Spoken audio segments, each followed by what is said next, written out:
welcome to Open to Connect.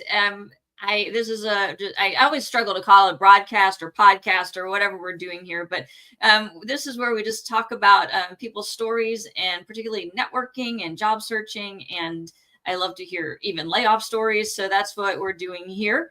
And today I have Igor Zagre, and he is joining because he helps women in tech, particularly on an international scale. So I really thought he would have some great perspective that we don't often get. I have a lot of people that ask about international jobs or what they should do or how to get started. And I also love his passion for women in tech as a whole. Obviously, I'm biased on that. So Igor, I would love for you to introduce yourself and talk about what you do. Hi, thank you so much for having me, and I would love to share my expertise and my experience with you and with the audience today. So my name is Igor. I'm a coach. I'm a coach for women in tech. I have this specialization, and I usually do one-on-one coaching. It's a mix of career coaching, leadership coaching, and a little bit of executive coaching. I work only with women who work in tech. I do a lot of coaching sessions. Each year I do over 1,000 coaching sessions. For example, last year I did 1,057 coaching sessions. And my clients are divided 50-50. 50% of my clients are located in the US, and another 50% of my clients are located in Europe. So I have this international experience of helping women in tech build their careers in the US and also in Europe. That's fantastic. Especially we are seeing the job market here is really difficult in tech right now. So I am really curious about what you're seeing as far as maybe what's happening on the US and what's happening international. And do you see one location getting more traction or more movement with your clients, or is it difficult all around? Yeah, so in the US, we're probably seeing the same thing, right? The market is extremely tough. It's one of the worst markets in recent history. And in terms of job search, it's really tough out there. Europe is a little bit better, and they have, I actually see this trend when some of my clients are really considering relocating to Europe to find some opportunities. And I think it might be a solution because the market in Europe is a little bit better. It's not perfect, so it's not like the golden age of tech when big tech companies were hiring by thousands. It's not that case, definitely, but from my perspective and from working with my clients, the market in the US is much tougher than it is in Europe right now. And another thing is I dedicate a lot of my professional time to helping Ukrainian women affected by war. And I very often support those women relocating to other countries outside of Ukraine and looking for a job in different European markets. So I know and understand local situations in many European countries. And what I can tell you is, from my perspective and from my experience working with my clients, Eastern European market is one of the best in terms of opportunities right now. I think if you are willing to build your career in Eastern Europe, it's one of the markets where a lot of opportunities are potentially available now. So since you are helping people even relocate, do you find that those Eastern European countries are very friendly to people coming in to work, or are there a lot of steps that someone needs to take in order to make that happen? I mean, it all depends. In terms of markets being friendly, it's really difficult to tell because, as you know, each person has its own energy, its own vibe, and their own stories. So, in general, for Europe, being able to speak local language is usually quite important. It's a little bit more difficult to find environments where you can build a successful career without knowing the local language. But I have to say that it is still possible, and I have many clients who don't speak local language, and they manage to build a successful career being in international companies. And of course, there are some trade-offs related to relocation in general, like culture shock and your ability to build a new life in a new place. But I think it's possible with the right strategic approach, and if you have a strategic vision and you know what you want, and you work with someone who can help you and guide you, or you have a network of peers or friends or colleagues who can help you manage that relocation, I think it's also possible. That's you're kind of talking to my heart, because there was a while like my husband and I were like, let's work international. So you're already tempting me on the let's try a new thing. So you did mention having a network in the country where someone is landing, I guess is the best way to say it. So, and I love to talk about networking. How does that play into your client's success as far as finding anything? Well, I think now the whole perspective on networking is really shifting, and I really like how you put it, like build your network when you don't need it. I totally agree with it. I think it's the best strategy. And if we are talking about relocation, network is something that is very, very vital. And for someone who's planning to relocate or even considering relocating, I would definitely recommend building a strong network. And I would recommend building it strategically. And what we have to know and realize that just connecting on LinkedIn and adding that person to your contact list is not actually building a network. So we need to transfer those relationships from just connecting into actual communications. And what is great now is that networking is becoming more and more common. For people from the US, what you have to know about Eastern Europe and many countries and many cultures in Eastern Europe, for example, that for people in Eastern Europe, it's not that common just to casually connect and network. So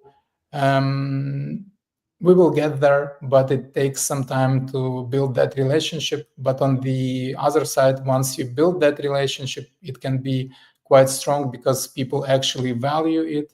And it's not that common, but when it does happen, it means that you will have a chance to get a stronger relationships. And in terms of your career development and looking for career opportunities, I think networking, I would say, is one of the most important things that you can do.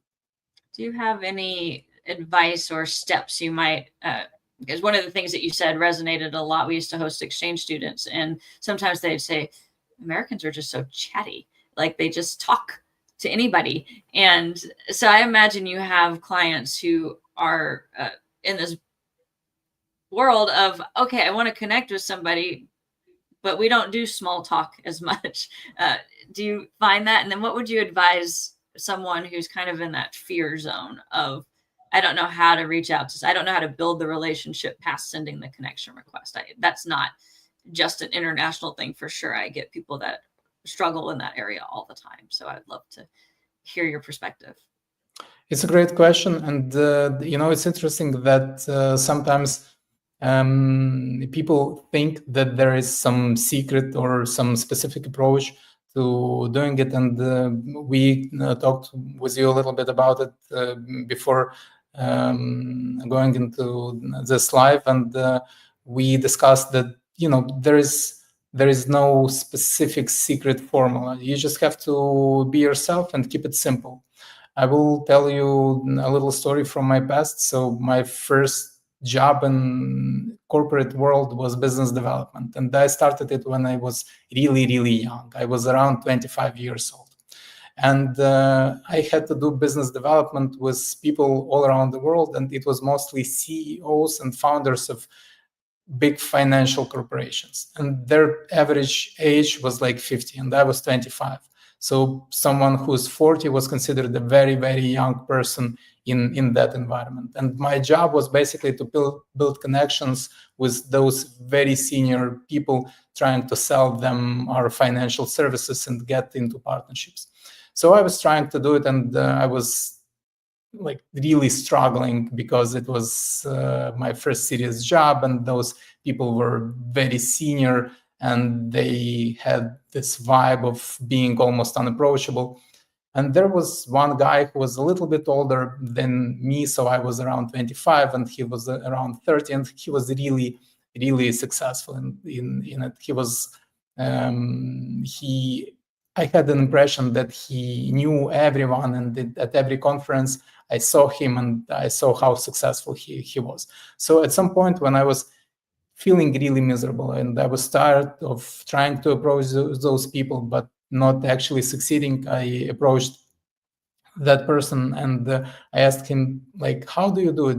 Is there any specific secret how you manage to build conversations and build relationships with those people? And he told me, there is no actual secret. You just talk to those people, being natural, and you just practice it. And with time, you will build your connection. Your connections that you already have will help you build other connections, and it will gradually develop. And at that point, I will be honest with you, I hated that guy because I was 100% sure that there is actually a secret that he doesn't want to share with me. But it took me a couple of years, and I realized that it was actually true. So going back to your question, my recommendation is to let the relationship build. Don't push it. Don't expect to achieve some really deep and meaningful connection from first message on LinkedIn. It's just impossible. We as human beings, we need some time to build that connection. But if you are being yourself and you're genuinely interested in other people, I think it's all manageable. I really like that, especially when you were talking about the just practicing doing it. And that's one of those things that I think, and I tell people when your network is small, this is the best time to practice networking. And particularly with even posting something on LinkedIn or putting yourself out there or doing a video on TikTok. Even I found out a lot of people in my network actually have this huge Instagram and TikTok following, and that's where they're even recruiting candidates and whatnot as recruiters. But there's that kind of that fear of just getting started. So I tell people a lot that practice when your network's small, when not that many people are going to see it, so that that confidence is there when it starts to grow, and it has that natural organic path forward. And we all start with zero connections. So it's okay to just post when you have 25 or then 500, or, just keep it building in that way. So I really love that you use the word practice and resonate with so much. Not just try it. And typically the internet typically it has a short shelf life, unless you do something, I would say, unless you do something politically crazy or put some opinion that is so controversial that you end up going viral for all the wrong reasons. But that doesn't normally happen. Yeah, absolutely. And I totally agree with you on that. So practice is a big thing. Then you have to test your ideas. And so the thing is, I actually do a lot of networking, and I love networking because my professional activity, the thing that I do for a living, is I'm a coach. So I'm genuinely interested in other people's lives, and I like to ask questions. I think that when I get to know some interesting person, it makes my own life richer. And I actually love it. And we also have a podcast with my co-host, and we interview women in tech. The podcast is called The Real Women in Tech. And I actually love it. And the thing is, even though it might be natural for you, you have to have a certain system, a certain approach, how you network with people. So I think the biggest mistake people make is that they sometimes try to achieve some of their goals in the first message. And if we want to move into practical side of networking, I think that you just have to allow the conversation to grow and to develop very naturally, as it is usually happening in real life. So first we need to connect. I think the first message is usually just a very short message, just an invitation to connect. If we have this connection, then it makes sense to introduce ourselves. And I would recommend having a interesting and engaging introduction where you tell a little bit about your professional side, if you're in a professional setting, and I think we're talking about LinkedIn today.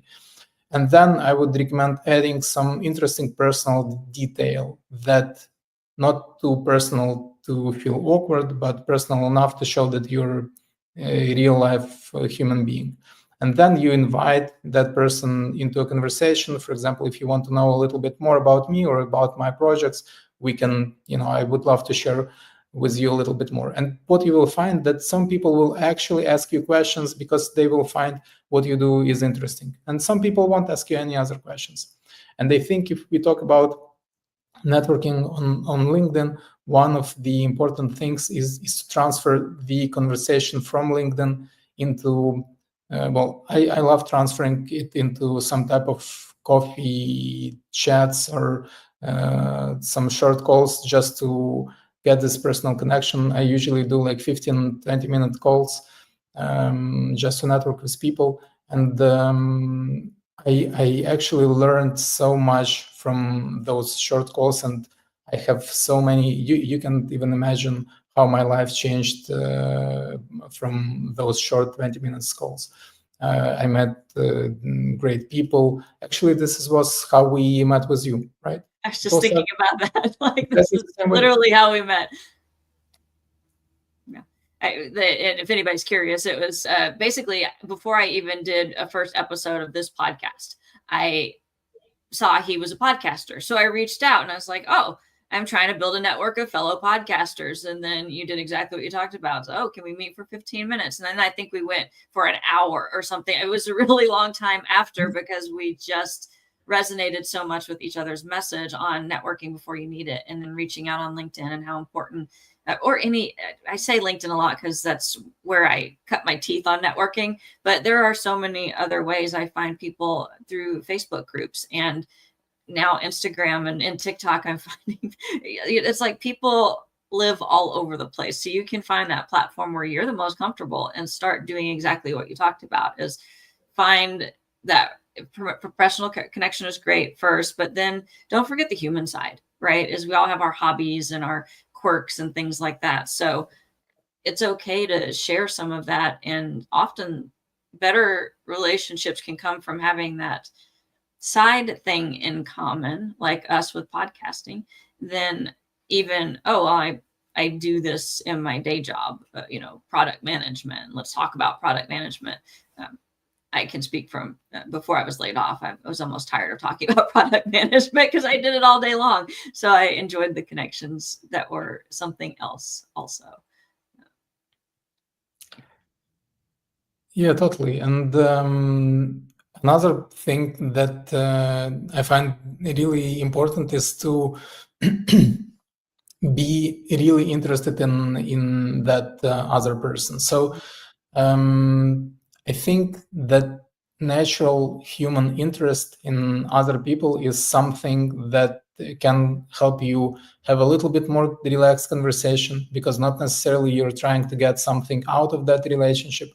Sometimes you have to be open to explore to ask questions, and sometimes you can have really beautiful discoveries or very unexpected projects coming from just being curious about other people on one side. But on the other side, if you have a certain strategic goal in mind, I think you don't have to be afraid to actually reaching out to people and starting those conversations.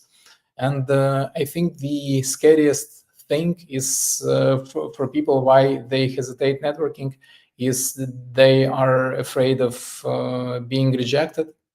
And what we have to realize, if you're really active in networking, I mean really active, you will be rejected.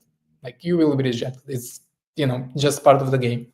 But it all depends on it all depends on how active you are. So for example, if you reach out to one person a month and you get rejected by that one person, for you it might look like a disaster, it's an end of the world. But if you reach out to a couple of people, maybe 5-10 people a day, and you're not that dependent on the success of each specific conversation, then it gives you a little bit of ease. And I have one mentor, and he told me a very important lesson. So imagine you have 100% of all people, and 10% of those people will like you no matter what you do. So you can do some extremely cringy stuff, you can act really awkward, and then they will still like you just because the vibe is there and something in you maybe reminds them about something, or I don't know what it is, but they will like you no matter what. Another 10% will dislike you no matter what. So you can be the best person, the best expert in the world, they will dislike you no matter what you do. And then there is 80% of people who are kind of on the fence, and you have a chance to build a conversation and act in a certain way to actually build that relationship. And what we are working with is, first, we are aiming those 80% of the people who are kind of on the fence, and by our communication and by our content, we try to show ourselves as perfect, not as perfect, but as a real human being, and just get into conversation and build that relationship. I actually wanted to ask you something. So I think when we talk about networking, there are two sides of it. First is actually reaching out to people actively and engaging with those people and inviting them to network. But the other thing is the content we produce online. And you're very active online. Can you tell me what is I would say, the best results you're hoping for when you post something online? Yeah, that's a great question, and something I could talk about a lot. So you have to put a time out if I keep going too much. But really, what I love is people resonate with stories. And if you can talk to, even if you're talking to yourself a year ago or 5 years ago, the people that gravitate towards your message tend to be people who don't know where to start where you were. And now you have something you can add to their life. And you were just talking about 10% of people are going to like you no matter what. Those are the people who probably instantly resonate with your story, instantly resonate with who you are. And they're the ones that are, maybe I've experienced something like that too, or you just answered that question that I've really been struggling with. That's one of those reasons I love to talk about overcoming fears. And I love to give people's perspective on it, because that is the thing that held me back for so long. And would I be rejected? And I'm taking like improv classes right now. And one of the things that really resonated with me in one of the classes was, often we're afraid to be our authentic selves because we're afraid that if we show that and if we do that, then we might still be rejected for who we truly are. So we put up those masks and we get concerned about all these little things when maybe that, or the odds are that person that you truly are, the person with fears and goals and dreams and experiences, are that's the very thing that will connect you and build those deep relationships. So as far as content, I often like to talk to who I was a year ago or 2 weeks ago. We're always growing. So I talk to someone like that. And what I've been challenging myself now is I'm a really quirky person, and people who really know me know that I speak in puns and that I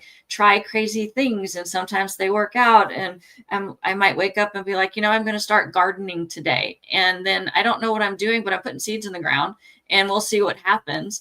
So it's like, okay, a professional gardener would be like, this person's just not going to get all of it right, but I did that with my garden here. And did everything sprout? No. Did a lot of things sprout? Absolutely. So had I not risked putting the seeds in the ground, I never would have saw literal growth. So that's kind of the content that I'm doing. And as far as you said, what do I expect to get out of it?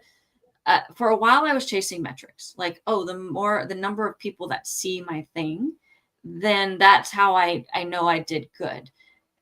But that's not at all the true success metric anymore. It's like, did I connect with someone? Did someone actually hear what I was saying and it brought value to their life? Now, that's hard for me to measure because LinkedIn is not going to give me those stats. They're just going to say, this is the number of impressions that you have. And I can even get into my head that, 6,000 people viewed my profile and my growth wasn't that much. What's going on? Did they not like it? Who cares, right? Because those that did join the train and are part of my network now, they're the ones that resonated with. And then I also tell myself when I'm like, I only got 100 impressions today. If I were standing in front of 100 people doing a talk, that would be a really big deal. So my metric now is, who am I connecting with? Who saw it that I don't even know that they saw it? And that's really, I have to believe that content reaches people. And I have to be okay with that without seeing actual numbers. And it's hard at times because we want to know that the content we're creating resonates. We want to know that it's worth continuing to show up. But that's really why I do it, how I do it, and how I measure it for myself.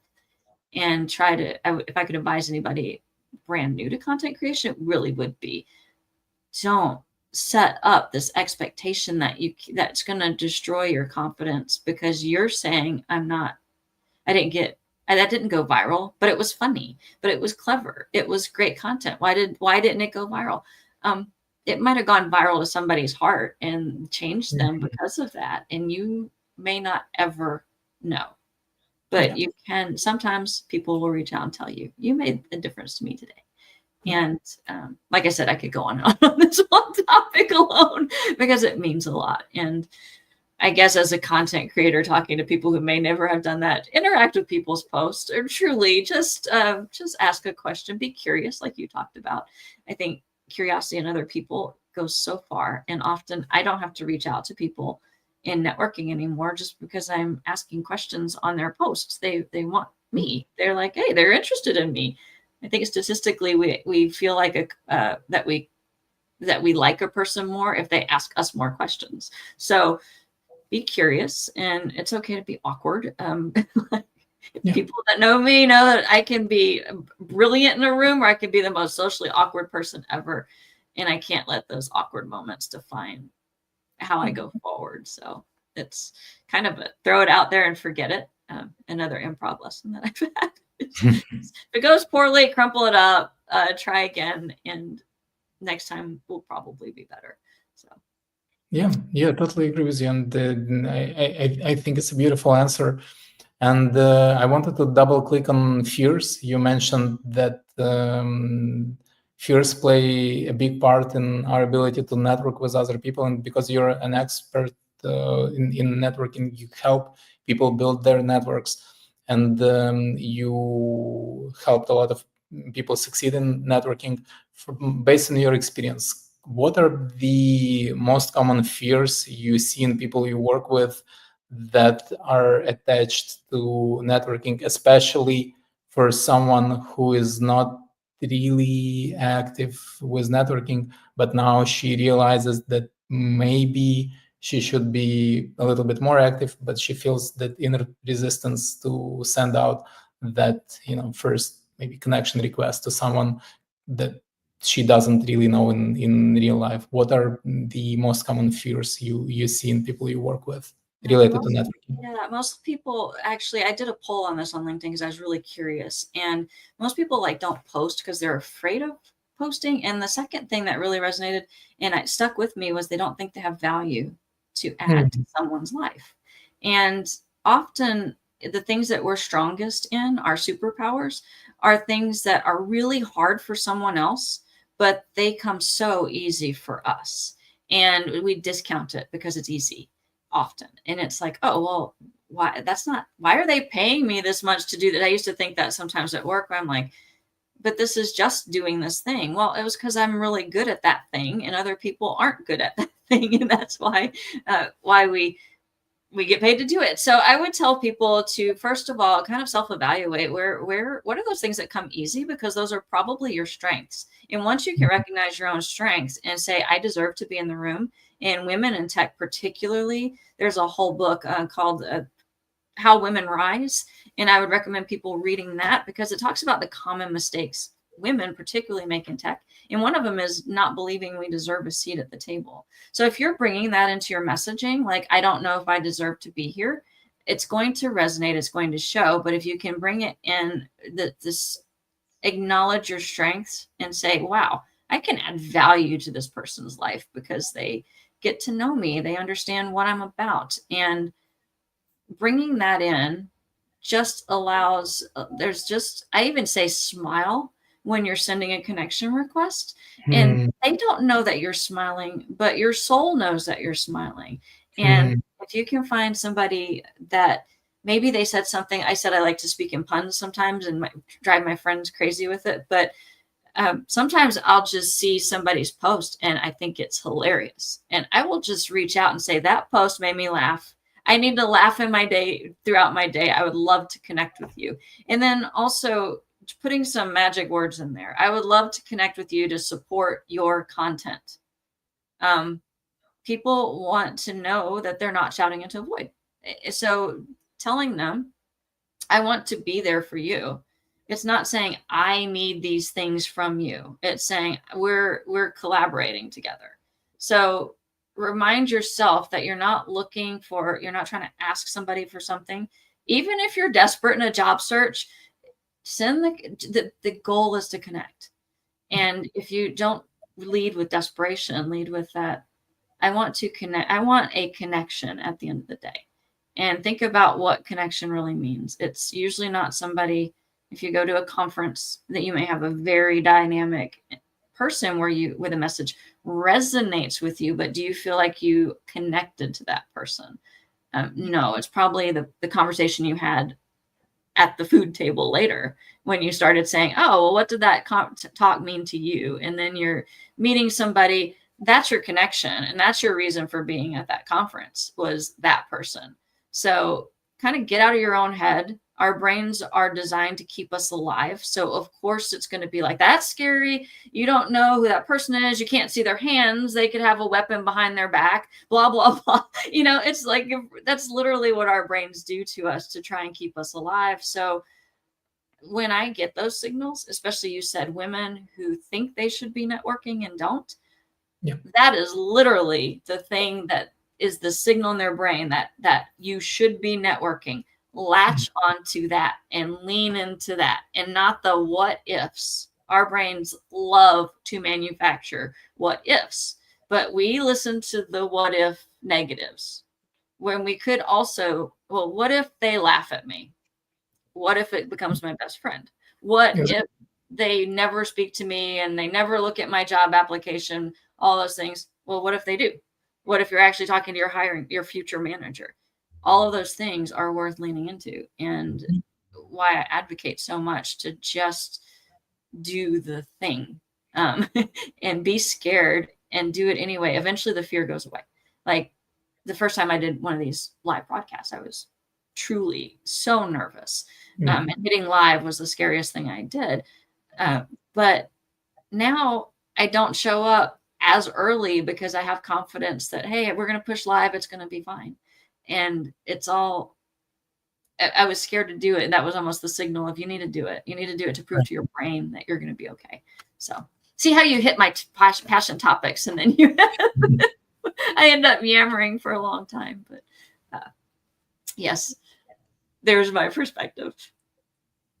Yeah, and then I really enjoyed this conversation, and so you mentioned that a couple of things that usually create resistance for people to build their network. One is being afraid of being rejected, and from what you told me, I realized that the other thing is the fear of being judged. Like, what will they think about me if I reach out to someone with, an invitation to connect? And we talked a little bit about the fear of rejection, and I think rejection is just inevitable, and it's just a part of this game. So this is something that will happen. Yes. And the perspective I usually use at it, so I see it as there is a certain bigger power, higher power, who is smarter than me, who takes care of me, who loves me, and I'm testing out that connection. And if it was meant to be, we will connect and we will have a meaningful conversation.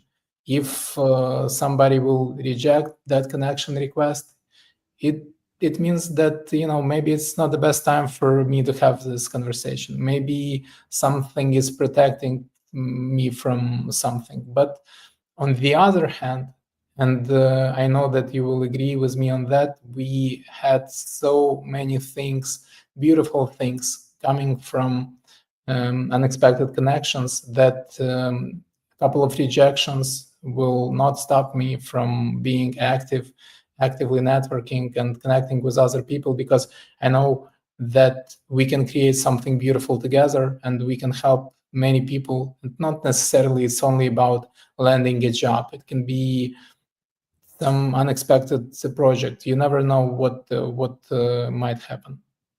Yeah, So I love that. Yeah, go ahead.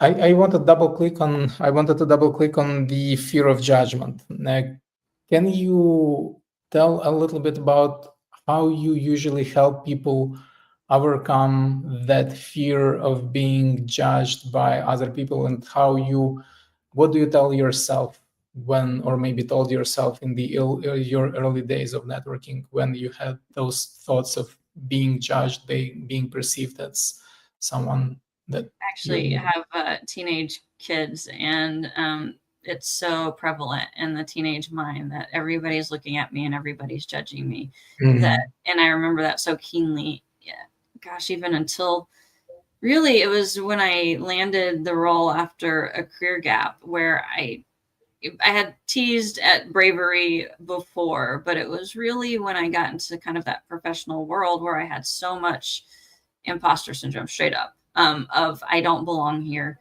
What am I doing? They're going to fire me at any minute. I'm going to have to pay back the sign-on bonus because I'm not going to make it a year. All of these things that were just churning in my mind. And I just thought incorrectly that people were hyper focused on judging me.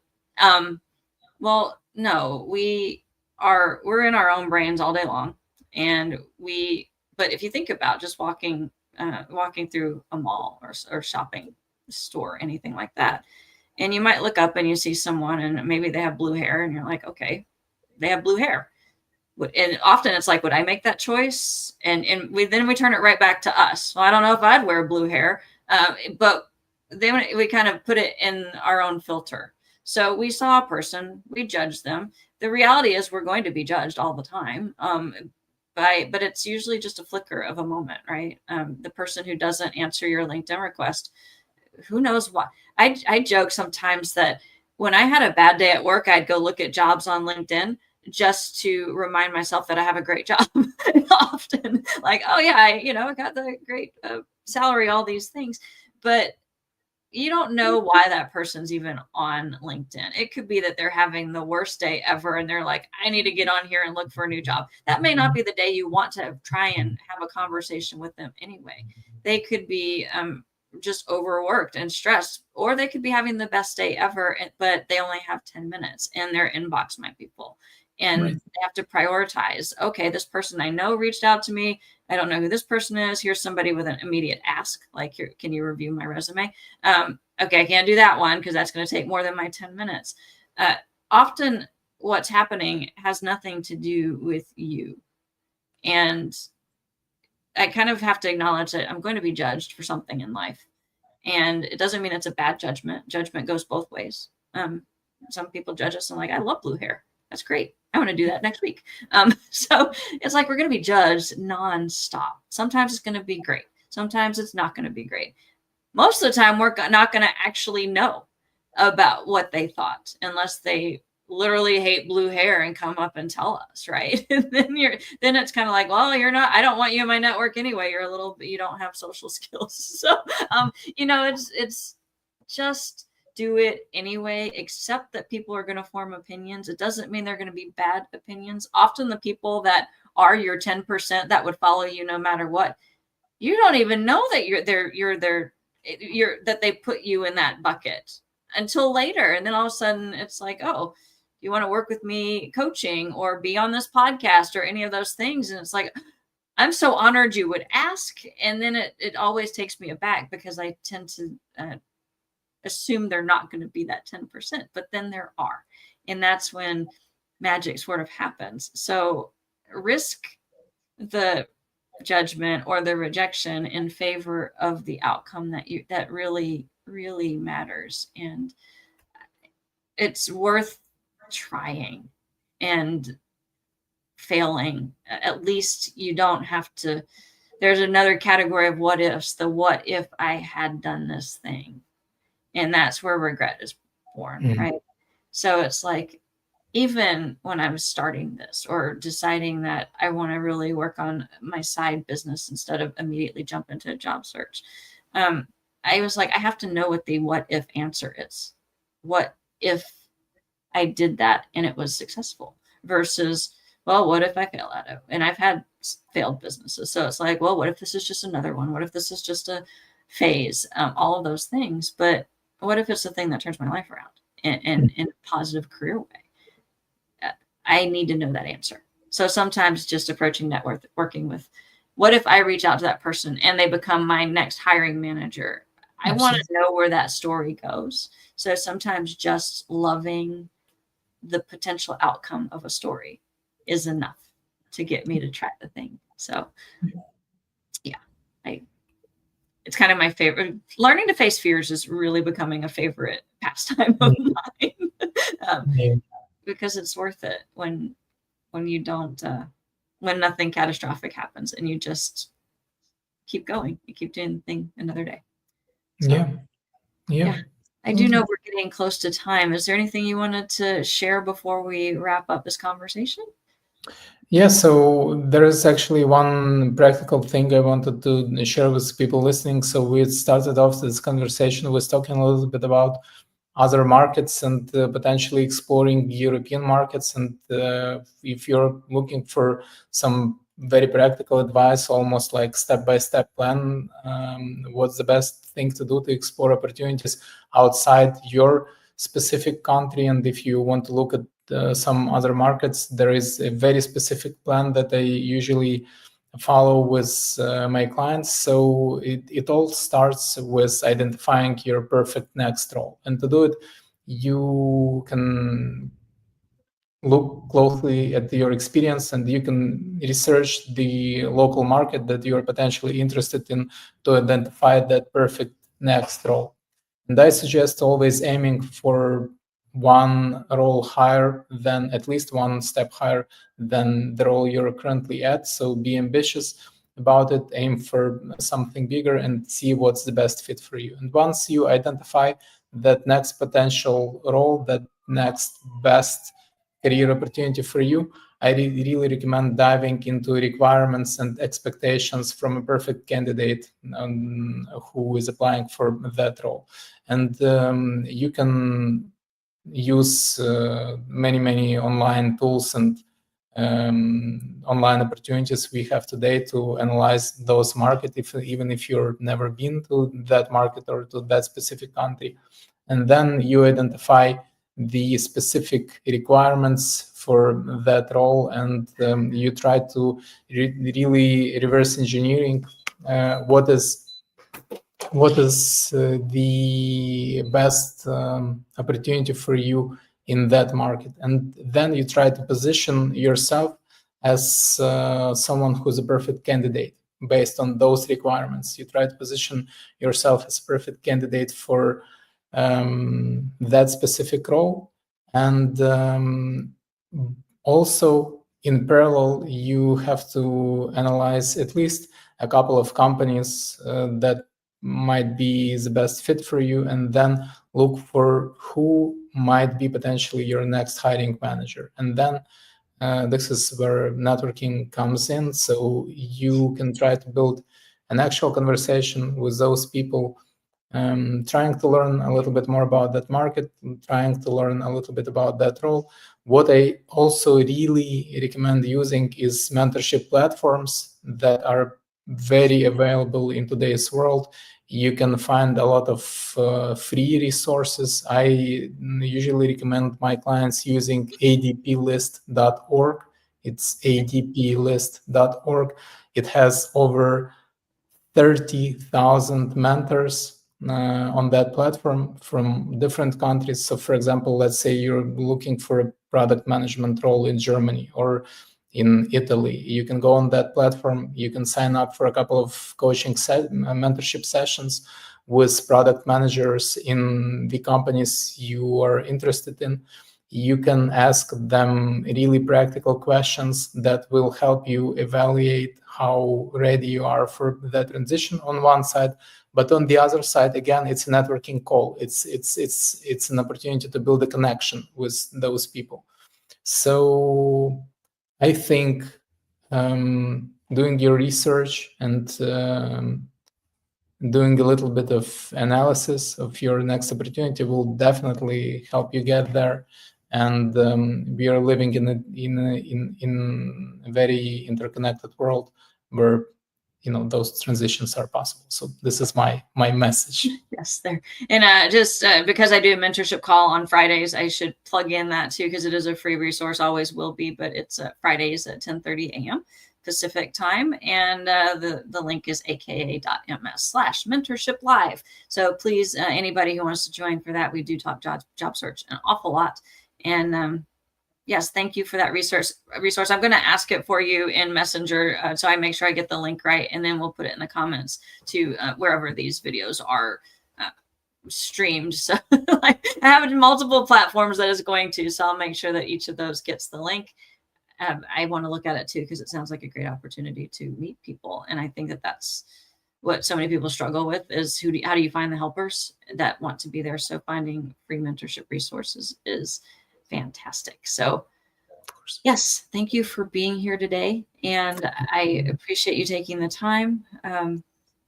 Thank you. I guess I always end these to talk about awkward. I always end these so awkward, like, okay, this was fun. Okay, bye. But thank you for being here. Thank you so much for having me. It was fun. Thank you. Thank you.